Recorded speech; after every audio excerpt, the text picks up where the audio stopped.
Imagine a voice tragically silenced way too soon, but leaving behind this incredibly detailed, unflinching testament, a record of a life marked by, well, unimaginable trauma, but also this relentless fight for accountability. We're talking about a story that promises to peel back layers on one of the most infamous scandals, really, in recent memory, delivered quite literally from beyond the grave. Today, we are doing a deep dive into Nobody's Girl, a memoir of surviving abuse and fighting for justice by Virginia Giuffre. And our goal today, I think, is to really understand the significance of this memoir. Not just the details, though those are important, but what it actually means. What does it mean for a voice like hers to persist, even after death, to challenge these systemic failures and spark really vital conversations about resilience, about justice. We need to explore the woman herself, the courage behind the headlines, and the meticulous process that brought her words out. And then the wider impact this could have, for all of us. Yeah, the anticipation is definitely there. October 21st, 2025, that's when Nobody's Girl is set to be released. Virginia Giuffre's story. A name so many people know from the Jeffrey Epstein case, and this is positioned as her definitive account. But what makes this release so powerful, almost haunting, really, is the timing. Virginia Giuffre won't be here to see it launch. She tragically died by suicide in April 2025. She was only 41. Yeah. But she left this, a complete 400-page manuscript. And her commitment to getting it published was, well, absolute. How do we know that? Was there something specific? Yes, incredibly specific. On April 1st, 2025, just weeks before she died, she emailed her co-author, Amy Wallace, and she wrote, let me get this right, "In the event of my passing, I would like to ensure that Nobody's Girl is still released. I believe it has the potential to impact many lives and foster necessary discussions about these grave injustices." Right. Her publisher, Knopf, actually shared that quote. It's incredibly poignant. Oh, just weeks before. Exactly. She took her own life on April 25th at her farm in Yirgabi, Western Australia. She'd been living there for several years. So this book, it's more than just a memoir. It feels like a final instruction, a final wish. That email, it just amplifies her resolve, doesn't it? It's kind of chilling to think about that level of determination, pushing this forward, knowing you wouldn't see it through yourself. And to really get the weight of that, we should probably look at her journey, because it was extraordinary. So much courage, but also, let's be frank, a lot of controversy and scrutiny, too. Definitely. She was born in California. And then, in the early 2000s, as a teenager, that's when she got entangled in Epstein's world. Just a kid, really. Yeah. She said Ghislaine Maxwell approached her at Donald Trump's Mar-a-Lago club in Florida, recruited her, supposedly, as a masseuse for Epstein. Imagine being that age in that environment, completely unaware of what you're stepping into. It really shows how insidious these recruitment methods could be.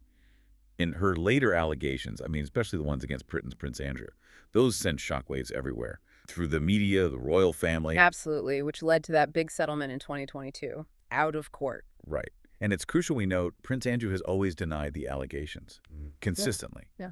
And no criminal charges were ever brought against him. But the whole episode just highlights the huge personal cost for her.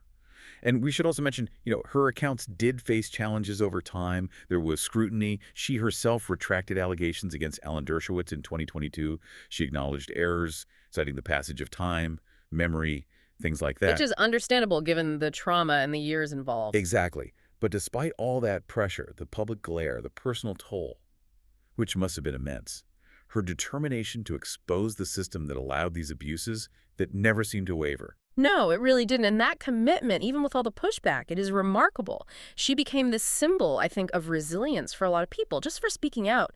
But to really grasp what this memoir might mean, we need to look at the wider Epstein web, too. This whole system of power, of privilege that let it all happen. Jeffrey Epstein himself, the wealthy financier, arrested in 2019, sex trafficking, abuse charges, and then his death later that year.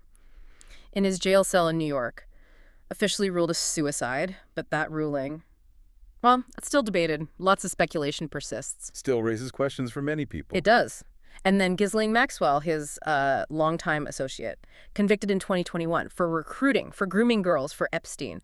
Jeffrey's allegations, and presumably what's detailed further in the memoir, they painted this picture, didn't they? Not just of individuals, but a whole network, exploiting young women, connecting them with powerful people all over the world. Yeah, a global network. And that seems to be a key point of the book. Nobody's Girl isn't just about naming names. It aims to expose the system that enabled such abuses. how power and privilege create these environments where exploitation can just flourish. That's such a critical distinction. It's not just the who, but the how, the mechanics of it all. So let's talk about how this book, this final testament, actually came together, because it sounds like it was a really careful process. She worked with Amy Wallace, right? An award-winning journalist. That's right. Wallace has a serious track record. Worked for the New York Times, the LA Times, co-authored books with some big names like Ed Catmull from Pixar, Jeff Immelt from GE. So she knows how to handle complex stories, powerful figures. Exactly. And bringing that kind of journalistic rigor and narrative skill to Jeffrey's very personal, very raw story, that partnership seems crucial to make sure it wasn't just, an emotional account, but structured. Powerful. Designed for impact. Precisely. And that brings up credibility, doesn't it? Especially given the scrutiny she faced before. The publisher, Knopf, they describe it as raw and shocking, yes. But they've also made a point of saying it underwent rigorous fact-checking and legal vetting. That feels like more than just standard procedure for a book like this. I think it has to be. It feels like a deliberate move to underline the authority of this account, almost preemptively addressing the doubt she encountered for so long.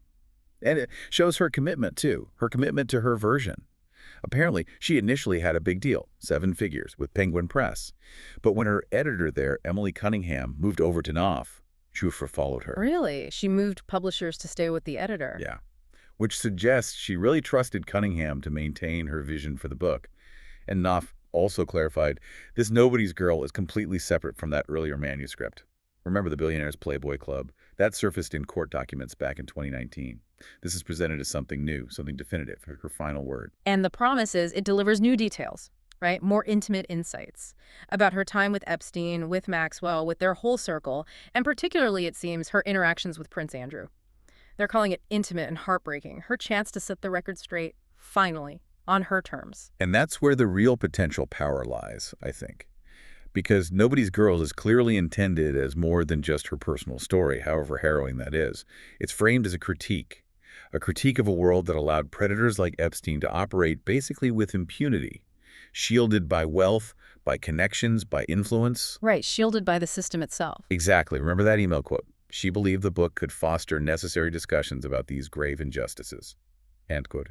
It explicitly aims to shed light on the systemic failures that allow the trafficking of vulnerable individuals across borders. So it's her experience, yes, but used to illuminate these much broader systemic issues, the implications for society. That seems to be the driving force. And those implications are still playing out, aren't they? Like you mentioned that incident in July 2025, former President Trump referencing Giuffre, claiming Epstein had, quote, stolen her from Mar-a-Lago, and Knopf had to clarify, okay, the book contains no abuse allegations against Trump, but it just shows how this story, this whole web, it's still part of the public conversation, still raw. Absolutely. Yeah. It demonstrates why a book like this, even now, feels so relevant. It lands right in the middle of us still grappling, I think, with really tough questions, like how do powerful people evade accountability so often? What are the systems, really, that enable the exploitation of vulnerable people? Often across borders, too, maybe the toughest one. How do we amplify survivors' voices, make sure they're heard, without causing more harm, more re-traumatization in the process? Yeah, those are huge, uncomfortable questions. And this book seems designed to force us to confront them. Okay, so summing this up for you, our listener, Virginia Giuffre's memoir, Nobody's Girl. It lands October 21st, 2025. It's not just another book release. It feels like a posthumous call to action, a final defiant act to make sure her story sparks change. She worked meticulously with Amy Wallace. She ensured it was fact-checked, legally vetted, despite all the challenges she faced before. This is intended as an unshakable record. And her death at her farm in Western Australia in April 2025, it didn't silence her voice. If anything, it tragically highlighted the immense toll, the cost of trauma, the crushing pressure on those who challenge the powerful. This book is the fulfillment of her wish, the one she stated so clearly, to shed light on those systemic failures, to spark those necessary discussions. It really stands as a testament to her determination to be heard, even now. Nobody's Girl. It's set to be a beacon, really. A raw story inviting us to listen, to reflect, and maybe most importantly, to think about action. As her words finally come out into the world, the real challenge lands on us, doesn't it? On society. How do we make sure voices like hers, especially posthumous ones, how do we ensure they actually ignite the systemic change they fought for? How do we take this knowledge, this story, and move beyond just listening to actively protecting vulnerable people from facing the same thing in the future?